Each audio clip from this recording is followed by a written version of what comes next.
the love story element of it. Like, I think, what struck me right away after kind of finishing the whole novel was kind of how tender a kind of a novel it was, kind of like how kind of sort of driven again by this kind of sincere feeling of kind of affection for Helenka, Tom Alden's wife. Like, it stands out to me kind of on that kind of, I suppose, that sentimental level, as being quite a sort of sincere, kind of heartfelt novel. I mean, like, well, you like, need a grounding. yeah, You need a grounding. And initially, I didn't. It was maybe about 20% into the book that I decided to call it a love story because I wanted to do something that wasn't a Hollywood love story because this uses a lot of TV and Hollywood kind of tropes. But in the end, this is about a mature love because Tom is said to be in his 50s. Helenka, I think, is probably said to be in her 40s or whatnot. And so these are people that have been together 20 years, and it's obviously based upon Jessica and me. And it's not the love story where they end up together kissing and smooching and whatnot, where they're running in slow motion like a yeah. 1960s kind of a thing. But it's about a man who has been disoriented. Something has happened, gone wrong. Whether she's actually missing or not, we don't know. But Well, that's one of I, that's one of the I hate reasons to the say, like, it pictures. almost sounds like it's quite a chivalric kind of romantic kind of love story in a Yeah, way. It's almost kind of a pretty obvious comparison to make, but it puts one in mind of Dante and Beatrice, kind of the searching for the vanished ideal love. yeah, but Helenka isn't idealized. I think Tom a few times says, sometimes she drives him crazy or whatnot. But he does. He clearly, and the visual representations, the 5 photos that I took of Jessica to use as Helenka, are I wanted to show the power of the image because there are two of her straight on. One of them is she looks sort of like a little devil. Another one she's sideways wearing cornrows, and another one she's kind of looking pouty and angry. And I chose and each of them is symbolic because when the rumination that Tom is having simply by does Helenka look pissed off? Does Helenka look sideways and she's looking up as if she's glorious or whatnot? And these are the kinds of memories because when people have memories of stuff, it's usually a repetition of the same thing, maybe slightly altered, but over and over again. And so his memories of his wife leave him in a certain mood, and so he has these certain images of her. Yeah, yeah, but I mean, she's an absence though. She's like a present absence in Yeah. the novel. Like, she only appears like Beatrice at the end, and like as Yeah. this kind of but like I mentioned something about the dramatic, and I want to get back to that too. Like, the fact that in reading this, I can see a kind of a noticeable sort of uh, um, it feels kind of quite similar in a way to your writing from your playwriting, and that very dialogue heavy, very kind of immediate, dramatic sort of thing. That, I mean, there's not a whole lot of like tumbling, really kind of abstract prose in this novel. If you take what I mean. Yeah, well, I mean, it's not like the Edge of the Shown, which was a more classic space opera. With Edge of the Shown, I Yeah, yeah, basically yeah, took I basically took everything in the kitchen sink from science fiction, and I even rewrote part of a Philip K. Dick short story that was trite. yeah. And I'm doing that's sort of in a sense the science fiction version of a Norwegian in the family. This book, on the other hand, was always going to be more in my mind repetitious. It was always going to be more about what is left out, including Helenka, is often as important as what is repeated, Yeah. and things that are implied there. The very fact, and there are little tweaks here and there. The fact that you have an autistic girl that's there who's called what was it, sister. Well, there was sister. What was she has the same name as the The the nun. the nun, yeah, the Yeah, holographic nun. And so yeah, yeah. there's a connection there.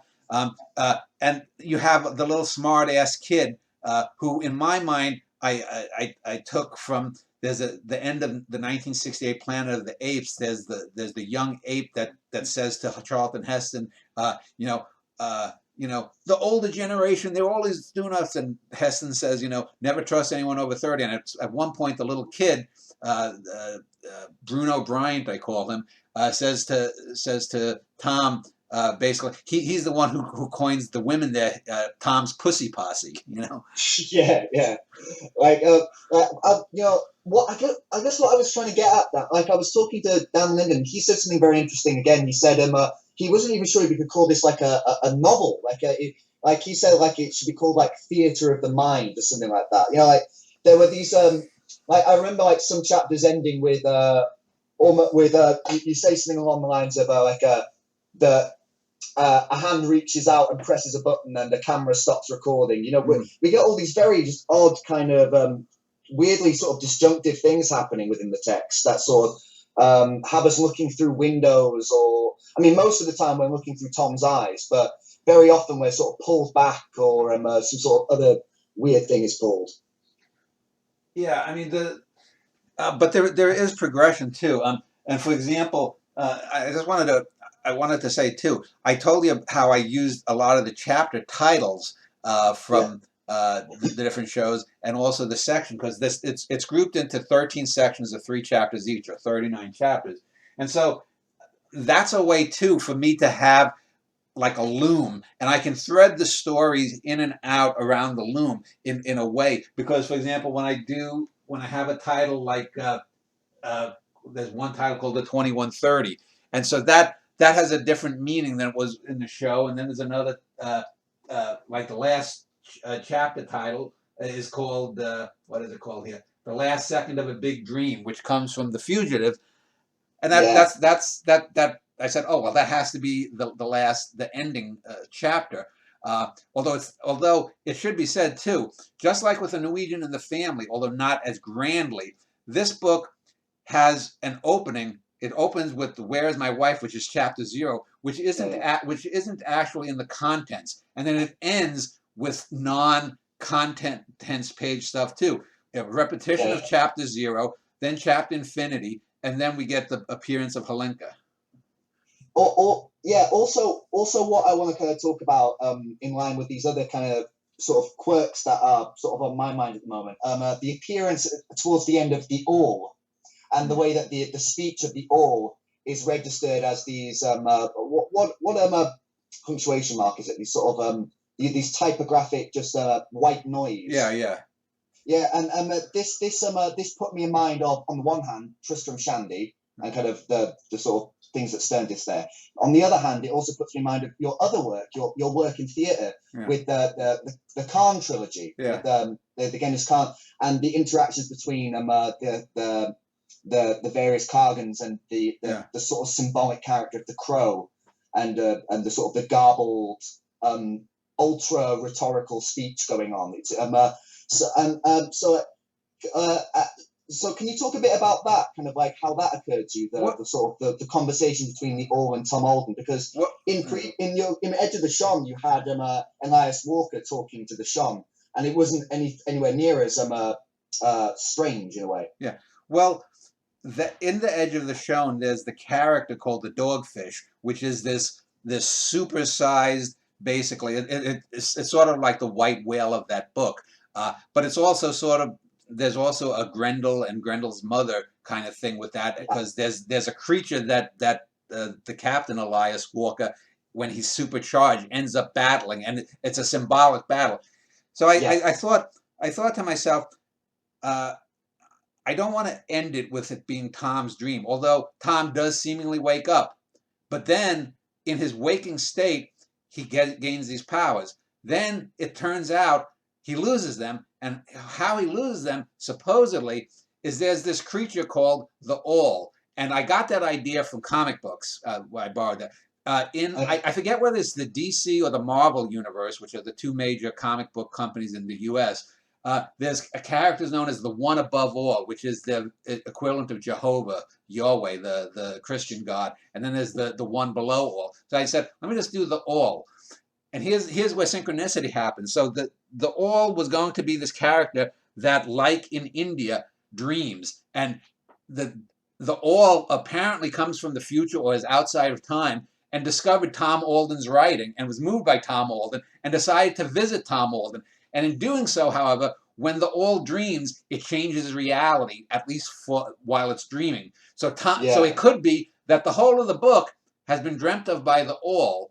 But then I said, my mind, I said, well, what's interesting is Tom Alden, T.A., the all, T.A. So is that, again, another aspect of Tom Alden? But then we also know that there is a voice outside of that. And if you recall, the character that is speaking in the third person, turns out that there is, you may have missed it, but I don't know. There is a hologram that apparently in one of the levels is crossing the street and sees Tom Alden. Yes, no, I actually have this open right here. Like, if you permit me to read a bit of it.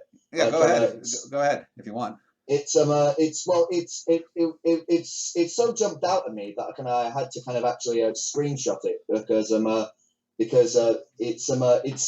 all strikes me as it's so interesting. I was saying that there's not too much sort of internal sort of stuff, but then again, like, I contradict myself by producing this to read, which is actually kind of classic sort of Schneiderian sort of interior monologue stuff.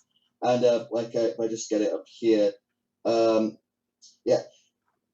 midway through the crosswalk, at the point closest to each other, the download happened, and as Tom walked on, without even the least recognition of me, I stopped and eyed his back as other clueless holograms like me went about their existences, as cluelessly as I had been mere seconds before.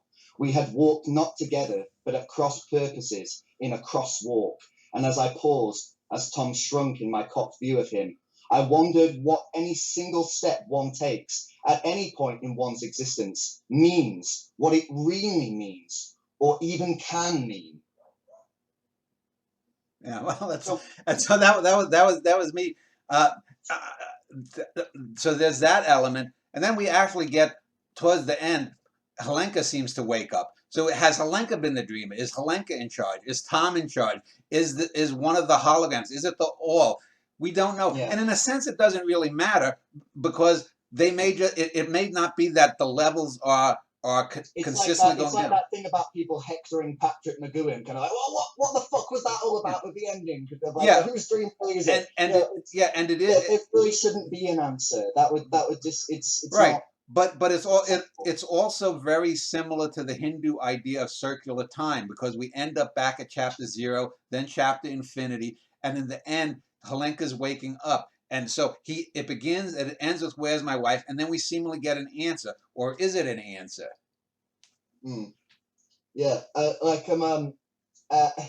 it's especially kind of interesting as well how kind of we get the whole 3, 2, 1 countdown right before the ending of the book. Well, that was me, because at the end I said, God damn it, I'm drifting towards a prisoner type ending. So that my little nod, or my little, because remember in the last episode of The Prisoner, we see what seems to be nuclear weapons going off. So I wanted the 3, 2, 1 countdown as if something dramatic is going to happen. But all that happens is Helenka turns around, she's typing on her computer and says, "Hi honey, I'm home," basically. I mean, what she actually says here, let's see, as I scroll down, "Where's my wife? Where's my wife?" The exact same thing at 0 and infinity. And then we get the 5 pictures of Helenka, "Where my wife is, ? She looked up from her PC and stopped typing, smiled, and said to her husband, 'Here.'"